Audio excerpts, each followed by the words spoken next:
and we wanted to had a little bit of a technical difficulty there as we're a little closer. We can hear you now. Yeah, they can hear us now. But yeah, and you guys are talking to it. Please stay this close. So you want to move that closer to you, Gary. There you go. All right. So right now in the background here, as we're at Windsor Pizza Parlor, the official pizza of the Rockford Speedway, you can see the figure 8 race right now, and I'm watching it behind us. They're working on getting it on all the channels here. This just makes it great as you two were in it. But anyways, I'd like to welcome you all. Thanks for tuning in to the Racin At Rockford show. Like I said, we're at Windsor Pizza Parlor. We're live. There's a car show going on. Yeah, you can turn that one on too for us to watch. We just want to keep the sound down.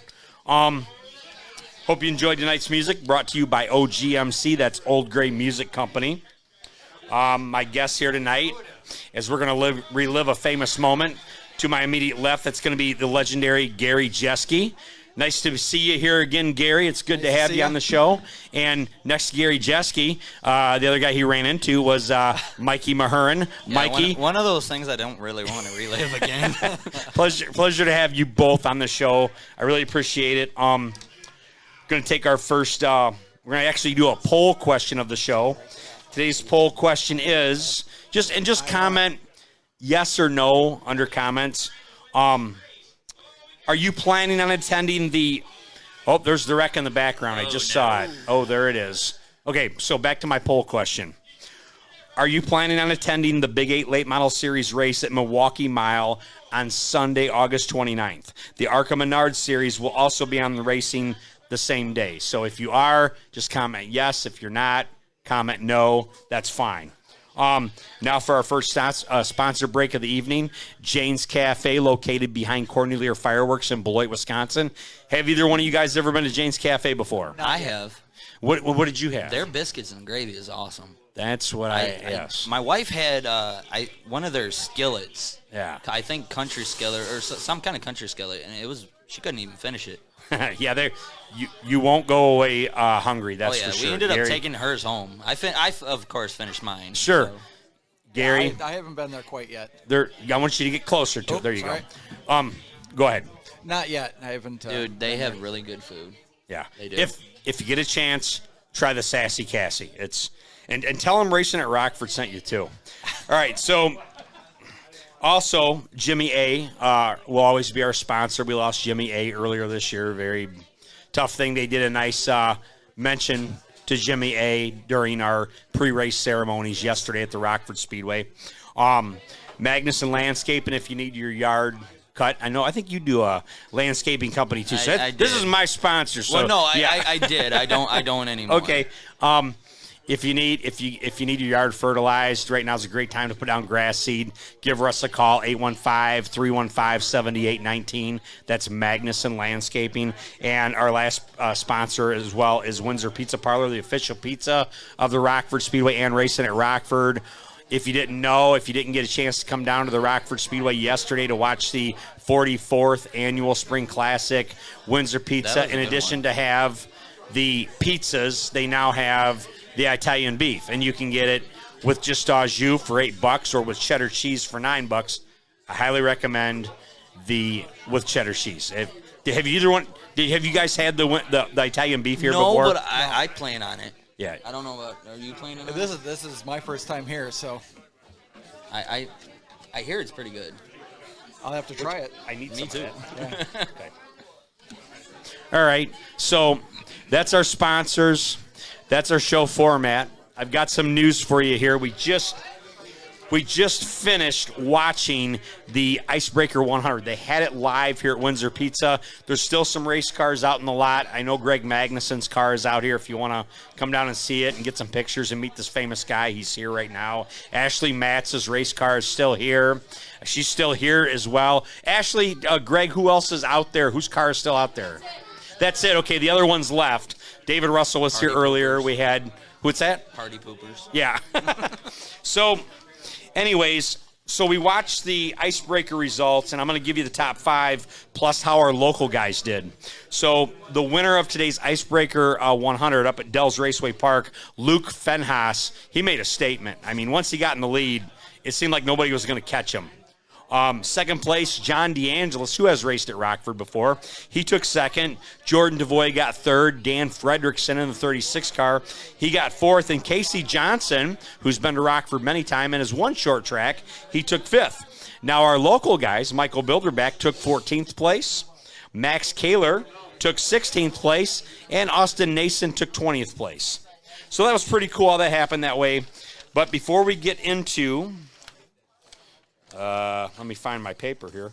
Jimmy, I think you actually have the paper I need. There we go. So, I want to let you know what's going on here, what's coming up at the Rockford Speedway, and then we're going to recap the Spring Classic event. So, track news, what's going on right now is practice is scheduled next Saturday from noon until 3 p.m. on April 24th. The week after that, on Saturday, May 1st, we'll have our WXRX Ironman 250-lap four-cylinder enduro. Have either one of you ever done a four-cylinder enduro before? Yes. I've done the six-cylinder last year. What was it? What's it like doing the six-cylinder enduro? It was actually pretty fun, but I think I almost got hit by Tyler Vincetech when he flipped. I had Doug Knights. I rented Doug Knightswanger's Taurus. Oh yes, the 197 car. Yes. Yeah. What about you, Gary? I've been doing the four-cylinder enduro since the Goblin of 2017. What's it like racing an enduro versus racing a Bandit? It's a lot slower, more cars. Yeah, you got to pay closer attention at that point. How could someone practice in that? Like go to rush hour traffic in Chicago, or what do you think? Chicago, Milwaukee, or just it prepares you. Okay. But rush hour, right? Has to be rush hour? In my opinion, I would say if you've never raced at Rockford and you're planning on doing the enduro, come and practice. Okay, all right. That would be a good way to get used to the track. If you've never done it and you don't have a chance to practice, come to the WRX or the mid-season. There's less cars. Everybody waits till the Goblin. Oh, yeah, because it's the last race of the year. It's the biggest. Okay, so the best, yeah. So this first one should be a good one. If somebody's interested in racing, this would be a good one to come to May 1st. Yes. Okay, all right. I actually have a car that's going to be in that. Okay. I'm not racing. A buddy of mine's racing one of the cars. Who's racing that car? Drew Collins. Drew Collins. Okay, so what number will he be? Do you know? I think 16. Okay, so and he's going to be in the six-cylinder or four-cylinder? Four-cylinder. Say that's right because they're only doing a four-cylinder. I bought a Saturn. It's a Saturn. Has a Saturn ever? Yeah, they have actually won one of those things before. That's right. Okay, following the WXRX Ironman Enduro on Saturday, May 8th, will be our 74th season opener featuring the Stanley Steamer late models, Bargain Hunter Sportsman, Miller Lite American Short Trackers, Kickstart Roadrunners, and the Bandit Series. Now we're going to recap the 44th Spring Classic. If you did not watch it and you weren't there, you missed one hell of a show, and I mean that. The weather couldn't have been better. It was perfect. But you guys, I know, Mikey, you were there. Gary, you weren't, correct? I made it actually when the features started, so I didn't get to see the heat races that led up to the features, but even though I made it to the features, it still was an awesome show. All right. Well, so I did some typing this morning. I want to tell you the Mid-American Series only had one. They had one hell of a feature. We didn't have a whole lot of cars come for the Mid-American Series, but the show they put on was, I would say, that was the best Mid-American feature I've ever seen. Now, I know last year at Short Track, it was good, but the race really came down to Josh Nelms and Ron Vandermeer Jr., and the two of them, I mean, they battled it out side by side for like 12 laps. I think with about 2 or 1 lap to go, smoke started to develop from Josh Nelms' car, and it got worse and worse, and I think it slowed him down. I don't remember if he said it was a brake that was going out or a tire, but something was going on, and it definitely helped Ron Vandermeer to seal the deal and go ahead and get that win for the 44th Spring Classic for the Mid-American Series. The top 3 finishers were in third, Cody Clubb, in second, Josh Nelms, and Ron Vandermeer Jr. was your winner. Their times for qualifying, Ron Vandermeer had the fastest time of the day with a 14.165, Josh Nelms a 14.187, and Cody Clubb a 14.366. I mean, Josh Nelms and Ron Vandermeer 0.02 of a second apart. I mean, that's pretty fast. Yeah. That's close. So those guys, we were in for a big show for that. But That was about the best thing I could tell you with the Mid-American Series. The Big 8 Late Model Series highlights. We had 2 practice sessions. In session 1, Nick Egan had the quick time with a 13.802. And in practice session 2, driver X John Reynolds Jr. had quick time with a 13.739. Our top 5 qualifiers during qualifying. 5th quick was Jeff Holtz with a 13.777. Mike Byer had 4th quick with a 13.773. 3rd quick, driver X John Reynolds Jr. with a 13.738. Nick Egan, 2nd quick, with a 13.706. And our fast timer, Dale Nottestead with a 13.677. So did he end up winning that? Well, we're going to get into that. We'll find out here. We're going to find out. The Big 8 Late Model Series had 3 heat races as 22 cars showed up to race. Heat 1, the top 3 were Austin Nason, who was driving the 02 car. He took 3rd.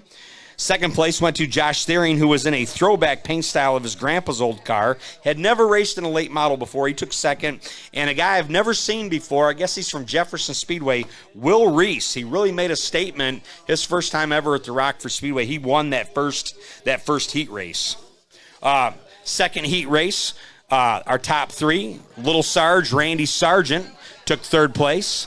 2nd place, the 14 of Grant Brown out of Prior Lake, Minnesota. He came the farthest. He had I think he said a 5.5 or 6 hour drive to getting down here. And then the winner of that race was the Meteor, Mike Lloyd. You guys know how long Mike Lloyd's been racing at the Speedway? Quite a while. Yeah,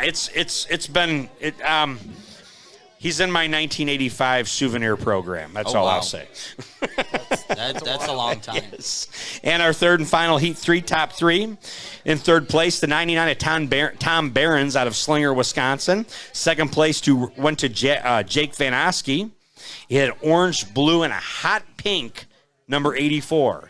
The rims were hot pink. I've never seen hot pink rims, and they were shiny. Looked pretty cool. And then the winner of the heat race was the fast qualifier, Dale Nottestead from Cambridge, Wisconsin. So it came feature time. 21 of the 22 cars made the show. Mike Byer had an issue during his heat race, never was able to get back out for the feature, which was very unfortunate. But to have 21 cars start that race, it was 88 laps. The feature would plan to take a competition caution break around lap 44 and have the cars take a 10-minute pit break in the middle of the racetrack as their pit crew members came out onto the track to work on the cars, and that allowed all the fans to watch that happen, which is lots of fun to see. You were there, Mikey. Oh, yeah. What did you think about that? That was pretty cool. I actually liked how they came out onto the track. Like I remember at one time when either it was the Super Late Models or the Big 8s, but they actually had, like, their pit stalls were in the X. Like, they had different pit stalls instead of having them come out on the track. Like, at a certain lap event, they throw the caution and they would go into the X, and that's where they do their pit stop. And some of the drivers like it and some don't, because during the break, I was contemplating on going down there and talking to the drivers. I'm sitting in the booth and, yeah, they got 10 minutes. I got time. So I went running down the stairs and went out there and tried to talk to the top half guys just to see how the cars were going. Some of them wouldn't talk to me. They were too busy working on their car. Dale Nottestead, I got to talk to him. He was leading at the time. He said that he hates these breaks. That's what he said. But other guys, they enjoyed the break. They were happy to have it. After that with the 10-minute break there, let me go back to where I was at. So we started the race, and on the first lap, Mike Lloyd, who started, I think it was outside row 1, lost control in turn 2, spinning out in front of everybody. And you guys know what happens if there's 21 cars and the guy in the front row spins out. It usually means disaster, right? Yep, yes. Well, we saw some guys do some amazing wheeling out there because not one person was collected in that spin out. Not one driver. I mean, everybody is able to slow down, get around them, and Mike Lloyd was fine. He was able to get right back in place because they hadn't completed a lap. They continued on where they were at. So that was really good. The first 22 laps were problem-free as Josh Thiering, Mike Lloyd, and Willie Nelson battled for the lead. After the 44-lap caution, as the race went on, the fast qualifiers who started in rows 7 and 8 were moving through the field. Right around the break time, driver X had a wheel vibration issue that prevented him from moving up a little bit quicker, but the crew did work on it during the break. After the 10-minute break at lap 45, everyone had made adjustments. For some, the adjustments worked. For others, they didn't. The last 25 laps or so of the race saw Dale Nottestead try to pull away from Nick Egan, but they started to run into some serious lap track. I think the lap traffic. I think there were about 8 cars on the lead lap, and that was it when that race was over, because towards the end of that race, the last 20 laps, they really started putting the laps down. Nick Egan was trying to reel in Dale Nottestead, and driver X, John Reynolds Jr., was trying to reel in Nick Egan, and I know Nick Egan and driver X wanted a caution. I know they did. Oh, yeah. Dale Nottestead didn't, but the other two did.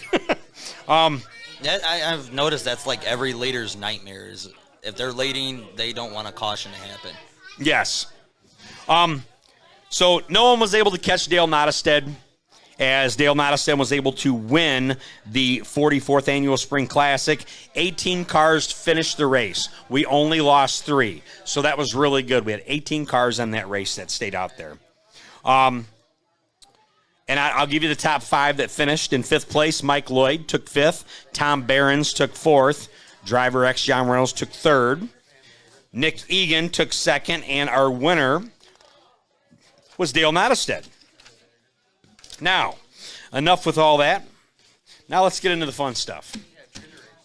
So, trailer race in the background. We're not interviewing anybody from a trailer race. No. So, guys, I'm glad you came on the show. I was there that night, and a lot of other people were, but a lot of people weren't. And they don't know what it's like to see a wreck in the figure 8, because more times than not, there isn't a wreck in the figure 8. No.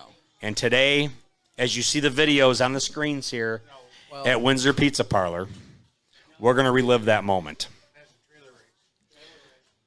So first, before we relive the story, what are both of your racing plans for the 2021 season? Oh, no. Oh, no. Oh, no. He just talk. Mine. Don't worry about him. He likes to interrupt my show. Go for it. Yeah. No, we're planning on getting out there, doing it again. Really? Yep. Okay, what division? Bandits. You're going to run Bandits again? Yep. Doing Bandits all over again. Okay. What's your number going to be this year, Gary? Still number 19. 19? No, Why 19? It's the year I started Saturday nights. 2019? Yep. Interesting. Yeah. Okay. What color is the car going to be this year? It's still going to be red, white, and blue, just a different configuration. I was thinking about doing a throwback to the 80s somehow, but you'll have to wait and see on that one. Okay. Have you ever raced any other divisions besides Bandits? Nope. Why did you pick Bandits? Well, Why not Sixers? Why not Roadrunners? well, yeah. Doing the Enduros, I had a car ready for the Goblin 2018. Got to the track, clutch went out. Oh. Did some wheeling and dealing, had a cage sitting there, had a seat sitting there. So a guy said, well, it's a solid car, make it a Bandit. So chopped the top off, dropped the cage into it, and I was out there when the green flag dropped. Okay. Come 19. And so your first year ever racing was 2019? Yep. Oh, you're a youngin'. Yeah. Little late, but yeah, I'm getting there. What made you decide to want to race? Watching NASCAR when I was a kid. Always wondered what it was like. And who's your favorite driver? The King, Richard Petty. Richard Petty, huh? Yep. Okay. Yep. All right. He was the king. Okay. King always holds the title. There you go. Well, what's going on with your hand there, Gary? I was changing a tire at work. That was not me. Yeah, that was not Mike this time. Okay. Changing the tire, and the tire machine caught and jerked my wrist out of joint. Ouch. So hopefully, depending on what the doctor says, I might take the green flag. I'm hoping for it, but we got to wait and see. Yeah, you guys are on opening night, the Bandit Series. Yep. Okay. Mikey Mahern, Yes. What are your racing plans for the 2021 season? Are you returning to the Bandits? I mean, you had a rough year last year in Bandits. It wasn't couple good. Years, yeah. Years. It's been what was the first 2 years ago when I started announcing? What kind of car was it? A Honda? A Honda Civic hatchback. Okay, yeah. And it seemed like almost every Didn't night. you get the On the Hook award that year too? I didn't get nothing. That What? Year. No. This past year, I was kind of hoping that I got the award that I was really wanting, which was the Hard Luck Award, which I thought I was going to get last year. Yeah. But that really wasn't the case. Okay. So this year I was, thanks to the Fans Choice Awards, I was able to get that one. Okay. So. All right. And what are your plans this year then? Well, we're not going to be running Bandits this year. You're not. Thanks to my wife, we actually decided that we were going to move up. We're going to be running the Miller Lite American Short Trackers. Really? Yep. Oh wow! And I see you've got a hat and a shirt here. You're not running 03. No, we decided to flip the number around to see if it would kind of bring us a little more better luck this year. Okay. So I mean, it wasn't really a big change. We decided that I new division. I wanted a fresh start. Wanted something different. So instead of changing the number to a different number, we just flipped it around. Okay. So. Well, Tammy Mahern's checking in, saying hi, guys. Hi, I think Mom. You know her, don't you? Yeah, that's my mom. Okay. She's a big part of one of the reasons why I'm able to do what I do, which is race. How long have you been involved in doing this now, Mike? I started racing. My first race was in 2011. It was the last Wednesday race, and it actually got rained out. So it was 2012. Yeah, 2012, the last Wednesday race, and it got rained out. So my official first race was short track of 2012, but my first original season. Wait, you jumped in the car during short track? Yes. Wow. Okay. Yeah, that was my first full race. Was short track of 2012. My first full season was in 2013, and the car, even though I had to sell it towards the middle of the season, but the car managed to help a buddy of mine win a championship. Who is that? David Pouch Jr. He won. Well, see, what the thing about it is I was having issues with the car, and I couldn't figure out why. Isn't he here right now? Yeah, he's sitting to my left. Okay, yeah, he's right over there. Okay, all right. About this is he always brags about it, about how he's got the trophy and how he's got the jacket. And I'm like, if it wasn't for my car, you wouldn't have this technically. Yeah. But if it wasn't for my car acting up, we would have never figured out, what was wrong with it. Okay. So he's like, well, I'll make a deal with you. Let me do all the challenges, and I can guarantee you, because we ended up winning the first challenge race that year. Mm-hmm.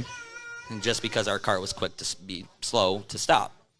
So he's like, let me do all the challenges, and I can guarantee you, since we're points leader, we'll win a championship this year. Sure enough, even though certain circumstances had me to sell the car, he ended up winning Bandit Challenge Championship. Oh, very nice. So I was really proud. Like I was like a little kid at a candy store when my car won. Even though it wasn't me, I was so tickled pink. It just gave you confidence that you knew you had a good car then, right? Yeah. And then, like I said, we ended up having to sell it. In 2014, I stuck with Bandits. 2015, we ended up experimenting with Roadrunners a little bit. Mm-hmm.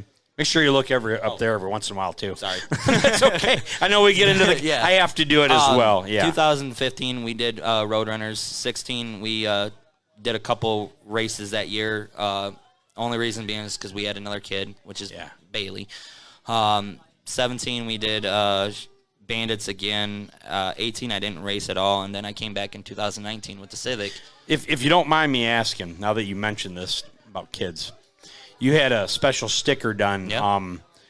Was it last year or the year before? It started out in 2019. What was it? What was that all about? Tell everybody what was going on there. The sticker, it's a funny story, actually. It's part of the reason why Justin Tyler's car was painted orange is because it's my youngest's favorite color.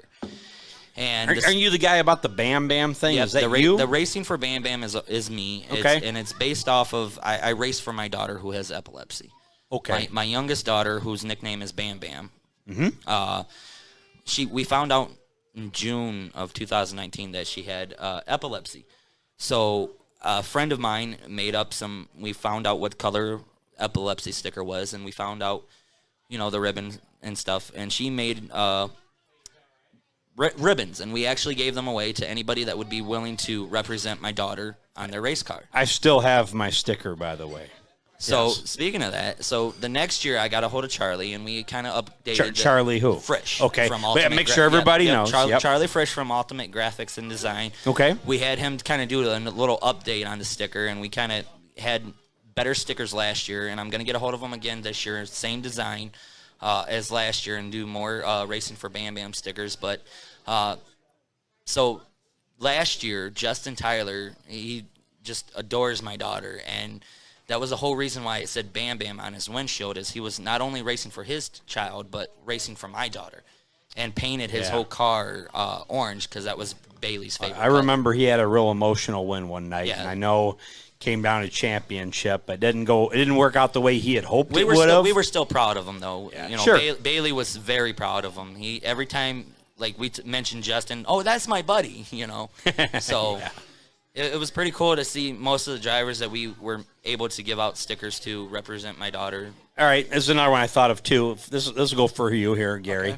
Okay. You've been quiet for a little bit here, so what's your favorite thing about racing? I mean, I know for me, at the end of the night, when your car's in the pits and all these fans come in there and they want to meet you and they want your autograph, I mean, that's really humbling. To me, that was my favorite part. It doesn't matter if you finish Stay close first. to it, though. Oh, sorry. It doesn't matter if you finish first, finish last, middle of the pack. Fans always want your autograph. Yeah. So, Isn't it like a special feeling like I'm a truck driver? I mean, it's like I'm just a truck driver. I was so humbled, to have that. yeah, I've signed hats, coats, shirts. Yeah. You name it. So. Real quick, let's see. Let me read what the name is here. Polka Karen here checking in. Aunt Karen here rooting for Mikey this year. Bring it, boy. So there you go, Mikey. You got a fan there. Another one. What about you? Same thing. Like I could have like the worst night ever, and just to be able to make some kid smile or give them a souvenir off the car if like the car's been wrecked, saying, "Hey, here you go," to sign it. It's like the ultimate feeling because in their eyes, you're a superhero. Yeah. Like you could have a really bad night. But we all remember when we were their age. Yeah. And we wanted to go, and they were our heroes. Well, you got to remember, too, today's kids are tomorrow's drivers. That's right. Yep. So. That's what we have in the HSRA, Yeah. When you guys were young, who were your favorite drivers at the Speedway? Mine, actually. Was Jeff Watson your favorite? Yes, he was one of them. Okay, all right. He was one of them. All right. Who else? My dad actually was a big part of why I got into racing. And what did he do? He raced Roadrunners for a couple years, but now he does all the trailer races and stuff. So. Yeah. What about you, Gary? I actually, up until 2017, I'd never been to Rockford Speedway. So, okay. Honestly, Speedway. What track would you go to? As a kid, my dad took me up to, actually, it was Oregon Speedway at that time before MIS moved Sure. in. Who was your hero? Actually, I was too young to even really pay attention to the cars. I remember being there. Okay. All right, fair enough. Went to Jefferson quite a bit, and okay. Lots of Chevys, lots of Fords. Chris Matz, I think he was a big Mopar guy. I'm a big Mopar guy, so I kind of watched him a little bit. I just got a Mopar recently. I'm feeling the Mopar thing. Yeah. All right, and this is for both of you here. We'll start with you, Mikey. Any people or sponsors you want to thank before we get going with reliving the moment? So first off, I want to thank my wife, my kids for allowing me to do what I do. Yes. You can't do it without the support of your wife and kids. My wife, my kids are my biggest supporters. It was, like I said, it was actually my wife's idea for me to move up. I was actually just going to walk away from everything, and she was like, why don't you just move up? So I want to thank them. I want to thank my team, which is Outcast Motorsports, Dan Sanders, Shelly Perello, Jay Gusk, everybody from Outcast. Now, he had that 67 Ford or 67 Pontiac Tempest. Are we going to see that GTO. car again? It's possible. It's possible. I'm not 100% sure because I can't speak for him, but it's very possible. You never say never. I definitely want to thank my buddy David Pouch Jr. for selling me his short tracker. Okay. His short tracker is the one that I bought. I want to thank him.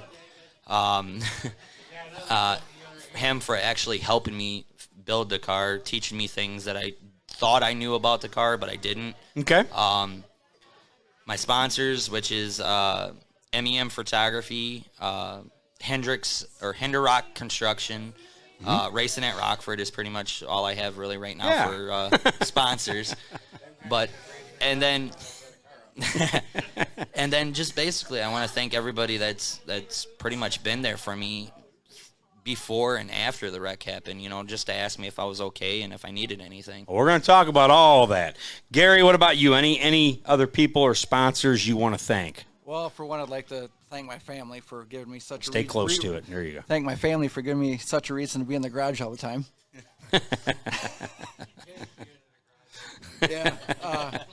Jeremy Watson for being there in my pits. You mean the son of the Iceman, Jeff Watson? I'm getting to that. The son of the Iceman. Okay, all right. Steven Erickson, Pretty Boy, for actually introducing me to the whole thing. Yeah. Yep, Jeff's brother. And if it wasn't for the one and only Iceman, Jeff Watson, letting me build my first enduro car in his shop, I wouldn't be doing any of this. Well, if it wasn't for the Iceman, I never would have got my car back together either. So we can agree with you there, yeah.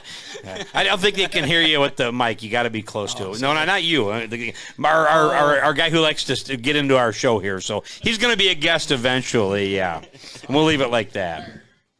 All right. Now on to the figure eight. Oh, yeah. It was a Saturday night. Yes. Under the lights at the Rockford Speedway. My daughter ended up winning a bike that night. I think it was a full moon. What night was it now? It was during that kids bike giveaway. It was a kids bike giveaway night? Was it in August? Yeah, August 22nd. Okay. Maybe some of you, if you remember exactly what Saturday night it was, you can chime in here and text us below and let us know. Anyways, now on to the story. It was a Saturday night, and I have never seen either one of you race in a figure eight in the 2020 season. What made you both decide to do it that night, Gary? Spur of the moment. Did they ask you to race? No, I just decided this is what Stay closer to it. Sorry. There you go. This is what I'm going to do. I'm going to go out there, see what happens, and well, the rest is kind of history at that point. Okay. All right. Mikey, what made you decide to race that night in the figure eight? Actually, the same thing. We did our feature, and I was like, you know what? I'm going to shock some people. I said I wasn't going to do the figure eight, and I was, screw it. We're going to go out there and test our luck and see what happens. And obviously the outcome wasn't as what I thought it would be, but, I mean, either way, we still managed to walk away from it. Hey, we got famous. Oh, yeah, we did. Yeah, there you go. Okay, both of you had been racing in the bandit races that night. How did you do in your heat races and the feature? Do you guys remember, Gary? Things from previous to that night were still kind of fuzzy. I mean, even today, I'm still trying to piece things together. I believe I finished on the lead lap. My car wasn't the fastest, but you've raced against some pretty tough people in that division. Both of you have. Yes. Yeah. Cody Armato had a great car last year, and nice-looking Dick Trickle throwback there with the purple night. Yeah, Cody was kind of helping coach me through short track. Oh, good. Very good. Helping the tire pressures and whatnot. We pitted right next to him, so really good guy. Okay. What about you, Mikey? Same thing. I don't really recall where I finished at in the heat or the feature. I mean, Mike, I got to interrupt you for a minute, Mikey. The figure eight is on again as you are about to find out. Look, there's Jeremy Watson, Charlie Shork. Okay, there's the smoker. Who is it? Nick Schneider smoking? Yeah, Nick Schneider was. So Nick Schneider was bringing the smoke out. Well, it wasn't just him, because eventually Charles Shork started smoking too. Okay, all right. Well, we're going to get to that question there. Okay, so how did you do in the feature, Mikey? I'm not 100% sure how I did. Or where I finished. I know I did finish the feature event. I'm not sure if we were having some kind of issues with the car or what, but I know we did manage to finish that night. Good.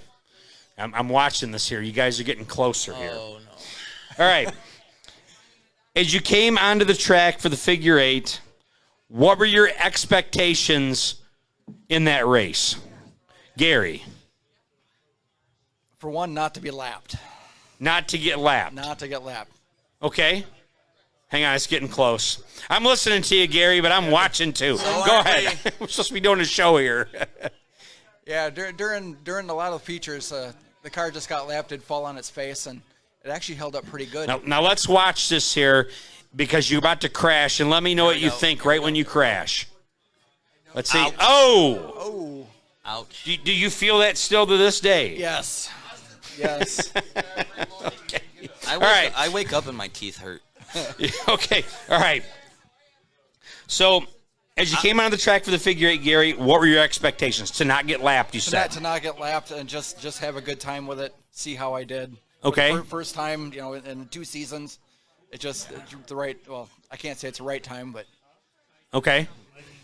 Mikey, what about you? What were your expectations going into this figure eight race? To take my car home at the end of the night in one piece and not lose a shoe. That's a good expectation. Not lose a shoe, not break some teeth, not hold that thought. Not lose my glasses. Hold that thought. As the race got going, everyone had noticed one of the cars began smoking. As we just saw, it was Nick Schneider as it was racing around, but it wasn't bad enough to get the black flag. Did the two of you start to notice the smoke? Yes. Oh, yeah. Was it hard to see on the track with the smoke, with the car smoking? For me personally, as the laps progressed, it started getting a little difficult to see because, obviously for me anyways, because the leaders were ahead of me.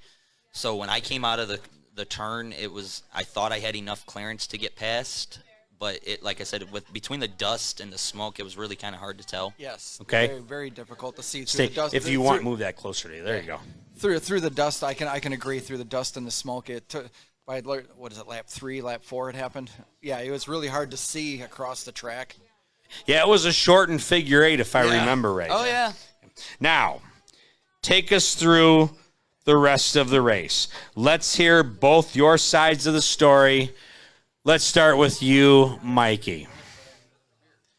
All right, so the smoke's starting to get thicker. So the smoke started to get thicker. Obviously, I slowed down because, again, one of those scenarios where I didn't think my car was just quick as enough. the race was going on. As the race was going, I knew that my car wasn't quick enough to keep up with the pack, so I slowed down initially to avoid a crash between me and Charles.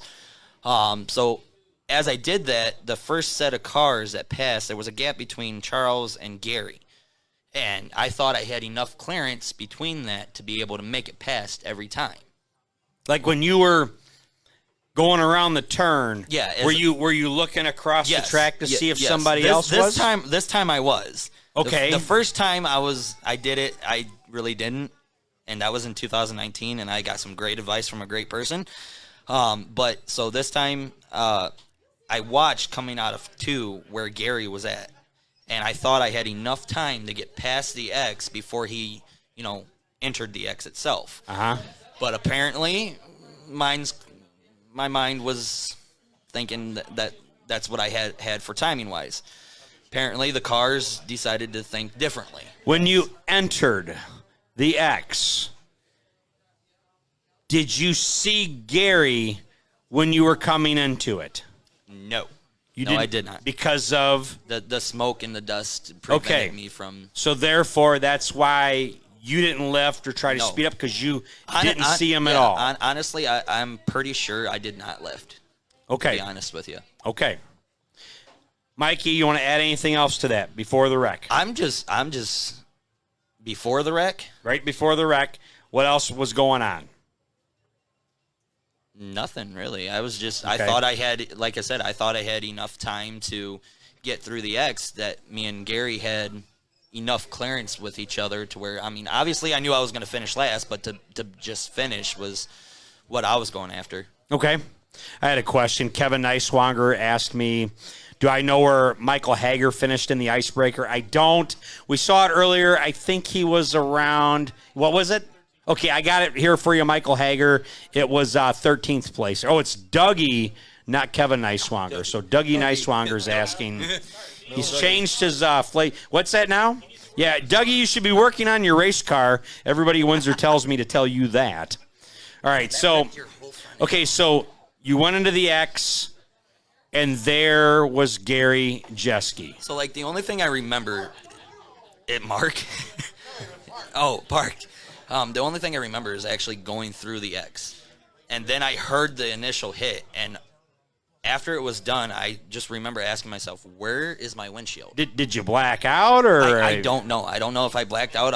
All I know is that I felt it, didn't know exactly what happened, and I asked myself, where is my windshield and where is my glasses? Because my glasses ended up flying off. I ended up breaking some teeth. You had a full helmet. Yeah, I had a full helmet. And your glasses flew off. Yeah. They left your helmet? Yeah, they literally came out of my helmet and fell into the passenger side. Oh, my. Okay. So I was asking that, and then I couldn't get my left foot was lodged under the clutch pedal and the plate that they had on the floorboard. Okay. Because when he hit me, everything shifted to the left. So having that being said, like the only thing that was freaking me out was not being able to get my foot unlodged from the clutch pedal. Okay. So. And then what happened? Then I got out of the car missing a shoe. And you broke teeth. Yes, I broke teeth. Oh, wow. I got injured a little bit. Okay. And then the medical staff came over and tended to you. Yes. Okay, and then they took you off the track, correct? Yep. Was the car totaled that night? Oh, yes. Okay, all right. Beyond Okay, repair. all right, okay. Beyond repair. Both of our cars were gone. Before I ask you... actually, I had a lot of people say, oh, you could just bend that back out. It's like, dude, if you literally looked close at that car, there's no possible way of fixing it. That front tire was pushed in about that far. Yeah. I got to see your car, and I got to see you, but I don't think I got to see your car. But it's your turn next. So, Gary, the question goes to you. Now take us through the rest of the race. Let's hear your side of the story, Gary. Like, you're coming in, you're coming around. Are you looking across the track to see if somebody's getting ready to enter? Take us from there. Yes, that's the one thing I was told is when you come around a corner. Stay close to this, though. When I was entering the X, and they said, always look over to your left, make sure there's nobody coming. I came out of turn 3. And the back tire dropped off the corner of the blacktop a little bit. So you got in the grass a little. Got in the grass a little bit. Okay. From my point of view, I was closer to the bricks where the ambulance is. Okay. By the time I got the car straightened out. Well, from that point, I looked over. That's when I saw Mike coming out of turn 2. So, okay, well, I'm here. He's there. And must have been a rookie mistake. You call it. So you didn't lift. You were still flooring it. He was over there. I was up here. To me, it looked like I was closer to the X, and put the gas pedal down, and I turned my head to go through the X just in time to watch my hood buckle. And what happened when your hood buckled? I mean, did you hear a loud noise? Did you get thrown out? I mean, you have a 5-point safety harness. Yeah. How good is the safety equipment in your car? My belts were brand new. Only one season on them. Okay. I hit so hard, I actually had triangular bruises right Stay here. Stay by the mic. I had bruises right here because I tightened my belts up before. Every time I pull on the track, I tighten my belts up. I did the same. Mikey, how old were your belts in your car? They were actually brand new. I actually, to kind of match the whole purple thing, I bought a purple window net and purple belts. So they were all brand new from last year. Okay. All right. Go ahead, Gary. And all I remember is the hood buckled. I heard a big crash. And next thing I know is I'm facing into traffic. I'm looking at the Hang on 1 second, guys. You noticing on the screen, Jimmy, how we have like a glare real bad? What's that coming from? Maybe turn off the light and see what happens there. We're getting a real bad glare in the video. Nope, it's still the same. I don't know. That's okay. Oh, I see what it is. Can you tilt the camera or turn it just a little bit? We're getting a nasty glare. Maybe adjust the camera over a little bit more.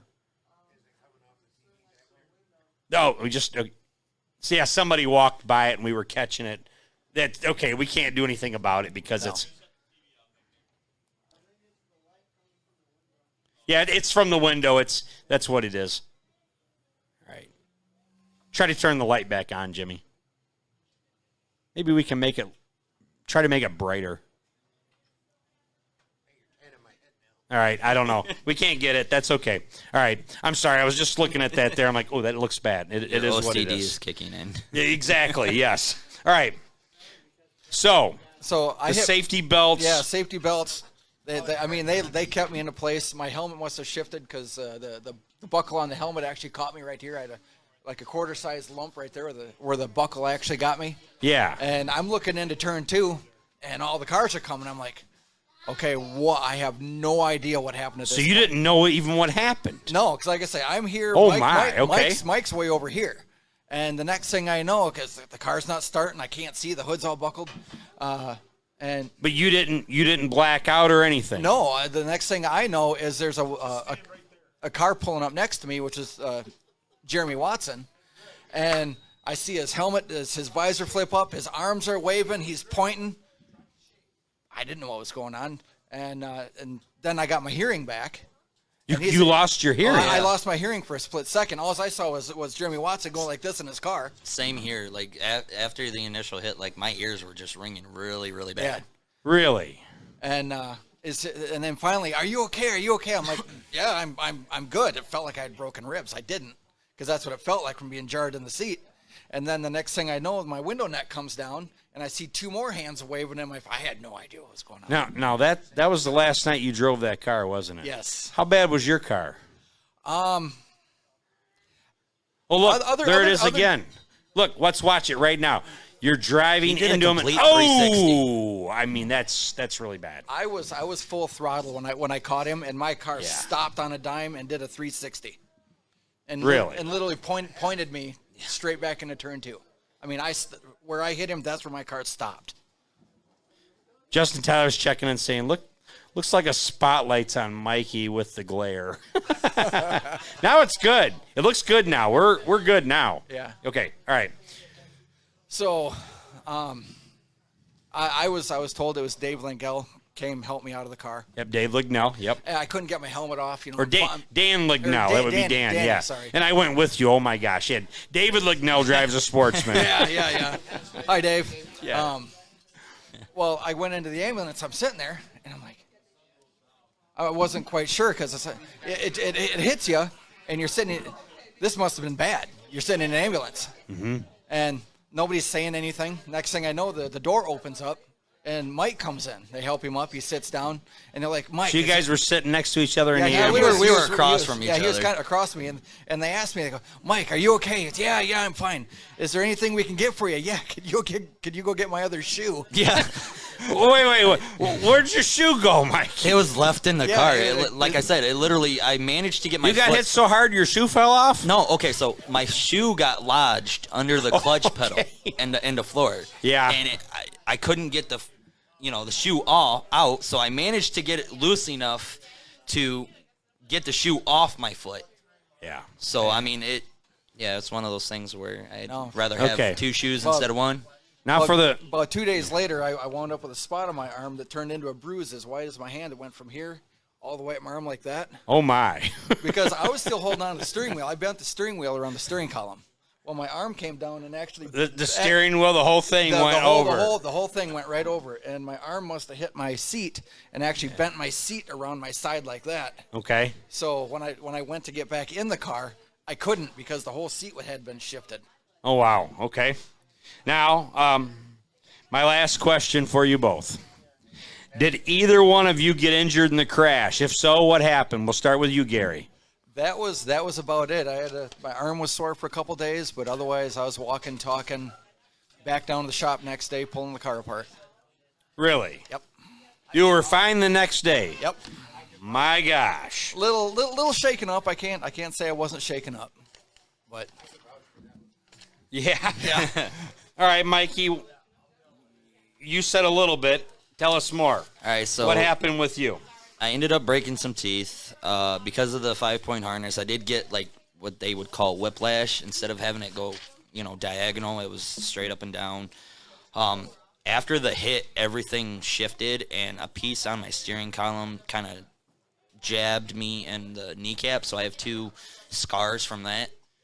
I wasn't able to walk for a couple of days, but other than that, surprisingly enough, thanks to my friends and my family, that next Saturday for the boat race, I was in another car.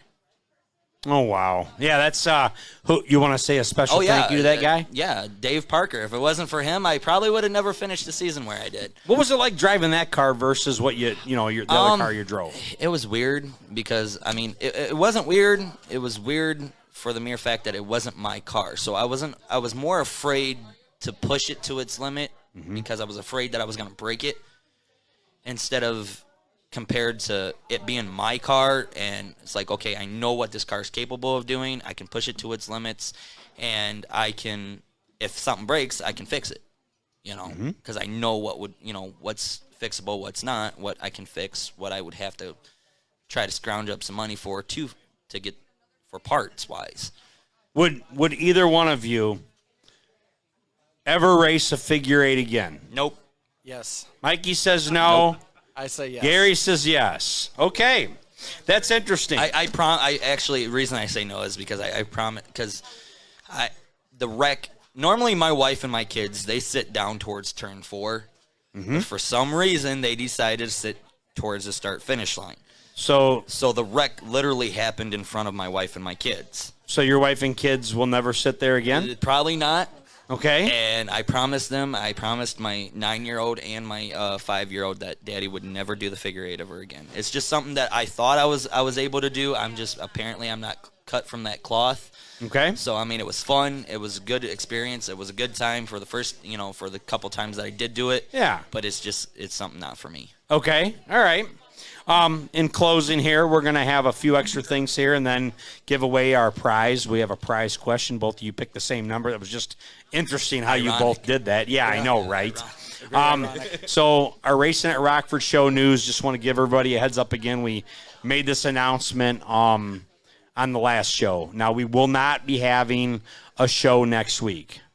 We will be back on Sunday, May 2nd. So that's the next time we'll be back, and our guest that day will be Todd Snow, Ashley Matz, and the 2020 Miller Lite American Short Tracker champion and Rookie of the Year, Sean Bauer. Breakout Sean Bauer. Yeah, had a senior moment there. Okay, so that's what's going on here at Racin Rockford. Remember, no show next week. We've got practice next Saturday from noon to 3. You gonna have your car out? Oh yeah. Yeah, are you guys gonna have a car out there next weekend? I'm gonna try to have my car out. We're still, like I said, we still got a few odds and ends that we need to do. If it is out, it probably will not be painted. If it is painted, it's probably gonna be primered. Okay. But same here. I just got to get some primer on it and then practice it up a little bit. Okay. And then let's go to our final sponsor break before we give our prize away. Remember, once again, Jane's Cafe, located behind Cornelia Fireworks in Beloit, Wisconsin. You got to get over there. Yeah, they got good stuff. Yeah. You got to get over there. Jimmy A. Did both of you, either one of you, ever meet Jimmy A? I actually, Jimmy A. was actually, shockingly enough, one of my brother-in-law's football coaches in middle school. He was my football coach in high school. He actually, in 2019, we both worked it with each other at one point at Speedway Auto Mall, and he approached me and he's like, "I'd like to do your autograph cards." So it was a real honor to have him do my autograph cards for my one Honda in 2019. It was really cool. Okay. Never got a chance to meet the man. Never got a chance to meet the man. I heard he was just super nice guy, do anything for you. He worked at the track for 59 years. That's a long time. I'll tell you what, it's definitely going to be different with him not there this year. Yeah. I see that. I seen it yesterday. That's for sure. Oh, yeah. Already is, definitely. Really good. He was a really good guy to talk to, too. I mean, like, he'd ask you how your day was, and you'd be like, well, it's all right, but I can't complain because I don't think anybody would listen to me. He's like, oh, I would. Oh, okay, cool. Well, he got me started on this.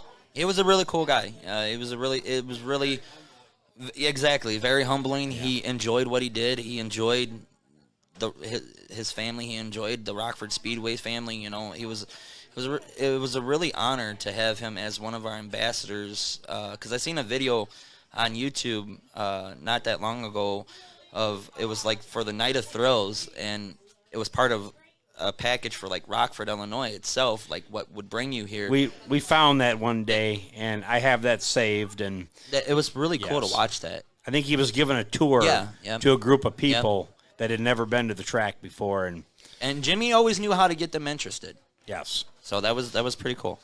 All right. Magnuson Landscaping, once again, if you need your yard taken care of, if you have any landscaping work you need to have done, give Russ a call, 815-315-7819, and Windsor Pizza Parlor, home of the best Italian beefs in Northern Illinois. I vouch that. I wouldn't. I've never had it anywhere better anywhere else, honest to God. Now you can have them at the Speedway, too. That's right. Yeah, we're starting this year here. Windsor Pizza will not only have your choice of either cheese, sausage, or pepperoni pizza.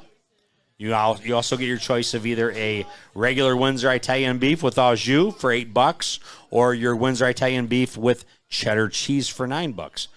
Get the cheddar cheese. You're not going to walk away hungry. Even with the pizza, you're not going to walk away hungry. I can't even finish one of those things. I actually had to share my Italian beef yesterday with my son. Their barbecue chicken pizza here is not that bad either. It's really good. I haven't tried that one. I need to get into it. It's really good. All right, so we got a few more things here. Justin Tyler checking in, says, shout out to Mikey and all the Outcast Motorsports. The support they gave in 2020 was awesome. I'll get a title for you guys. Give me a little bit. They are an amazing team. Kyle Adams checking in, saying Jimmy A was a great man. He was my mentor, and he was the sole reason I started doing video and photos at the Speedway. Taught me everything I needed to know to get things rolling.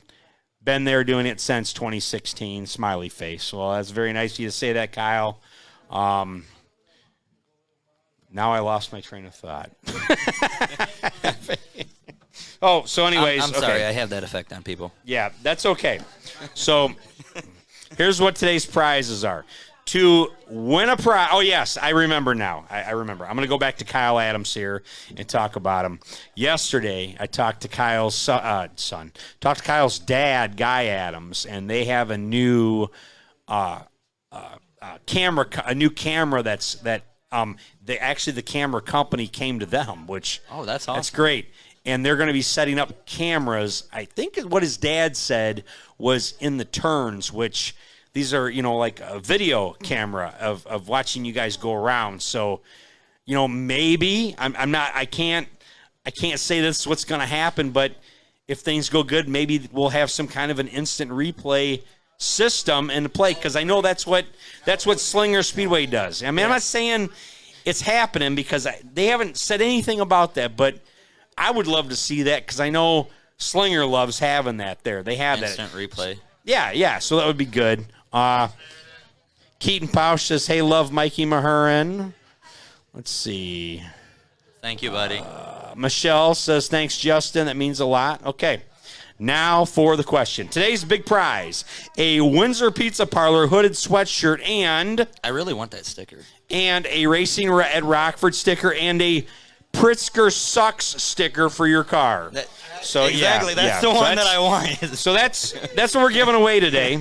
Okay, so Kyle Adams chimed in. It's not going to be for instant replay. So that's not going to be happening. Well, I guess that's a good thing. Let's see. Here's what Kyle says. It records to memory card, edited into our YouTube videos post-race. So that's what it's going to do. I know what I really liked what they did was last year they set up their cameras on the track. And, I mean, to watch the view from the track when you're watching them go around on the track, I love that view. I think that is, instead of seeing it from the roof over and over again, seeing it on the track, watching you guys go. I mean, you saw that figure eight look. I love how that looks like that. Right. Okay. All right, one more comment here. Justin Tyler, you guys all rock. I want a title for you. Yeah, you said that. But the Bam Bam 2 will be back. All right, so that's from Justin. Now to the question. So you're playing for a medium-size Windsor Pizza Parlor sweatshirt. It's a medium-size sweatshirt. The question is, can you let them the know first person to comment, you both chose 18. The first person to comment this answer wins the prize. You have to comment first, so get ready. Do we count? No, you don't. Darn. But I don't think either one of you will get this. That's just me.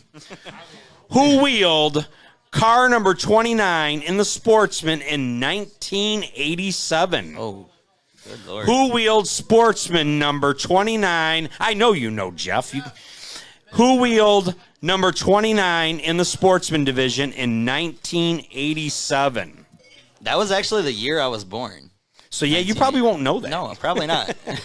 Let's see what we're going to say.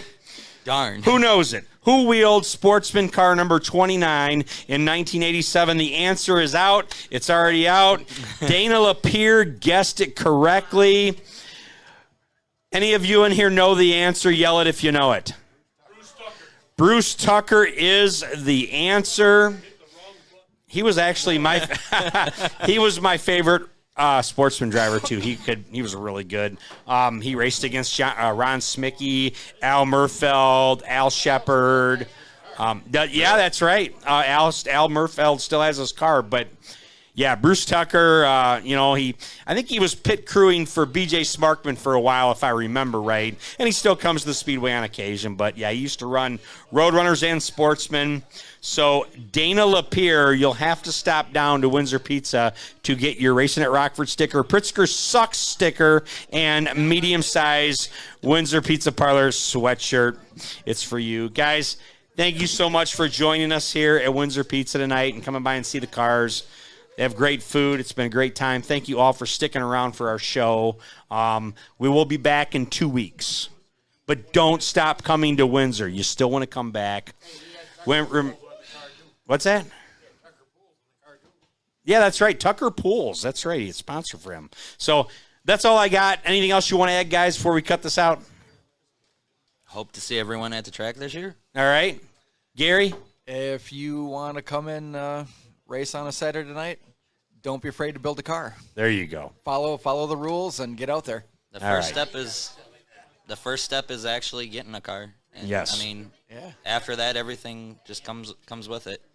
Definitely. All right. From us here at Windsor Pizza Parlor, the official pizza of the Rockford Speedway and Racin' at Rockford, we're saying so long. Bye-bye. Peace.